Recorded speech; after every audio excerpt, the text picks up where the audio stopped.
Pernah nggak sih kamu merasa kalau apa yang kita anggap normal dulu ternyata berubah seiring waktu? Dulu kan orang percaya bahwa bumi itu datar, tapi sekarang ya jelas enggak kan? Tapi siapa sih yang menentukan mana yang benar dan mana yang salah? Hari ini kita bahas pemikiran seorang filsuf yang keren banget pemikirannya.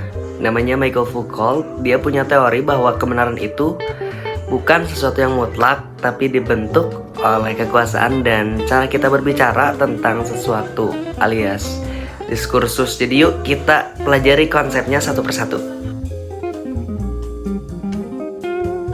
Oke, jadi menurut Foucault, diskursus itu bukan sekedar kata-kata atau percakapan biasa. Diskursus adalah cara kita berbicara tentang sesuatu yang akhirnya membentuk gimana kita ngelihat realitas. Misalnya orang-orang dulu di era 90-an, standar kecantikannya adalah tubuh ramping, kurus seperti model.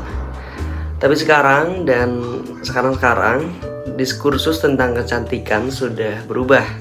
Orang-orang lebih menerima berbagai bentuk tubuh sih kalau sekarang.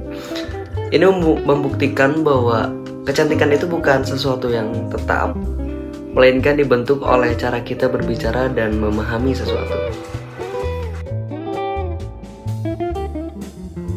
Terus, apa hubungannya dengan konstruksi sosial?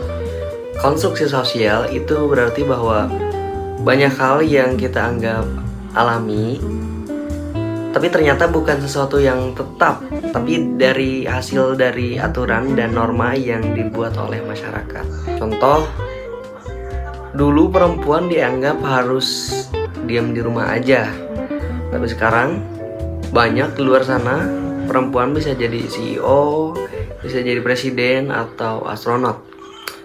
Kenapa bisa berubah? Karena konstruksi sosial tentang peran perempuan dalam masyarakat sudah berubah.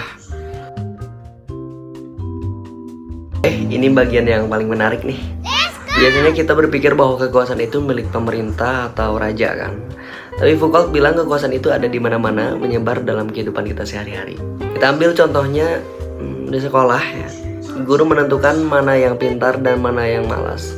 Itu juga bentuk kekuasaan. Ada juga contoh lain seperti di media sosial. Algoritma menentukan berita mana yang kita lihat, siapa yang terkenal dan siapa yang akan viral. Itu juga bentuk kekuasaan. Ya, kesimpulannya jadi kekuasaan itu bukan hanya soal siapa yang punya jabatan tinggi, tapi gimana aturan, norma, dan sistem sosial membentuk perilaku kita. Nah, sekarang kita jadi tahu ya bagaimana kebenaran itu sebenarnya nggak ada yang mutlak. Yang kita anggap sesuatu yang normal sebelumnya ternyata bisa berubah karena diskursus dan kekuasaan. Makanya penting buat kita selalu berpikir kritis biar kita tahu siapa sih yang sebenarnya mengendalikan cara kita melihat dunia. Nah, gimana menurut kalian? Apakah kalian pernah merasa bahwa cara pandang kalian terhadap sesuatu itu berubah karena pengaruh media atau aturan sosial? Tulis di kolom komentar ya. Jangan lupa like, subscribe, dan nyalakan lonceng biar nggak ketinggalan video menarik lainnya. Sampai jumpa di video berikutnya. Bye-bye.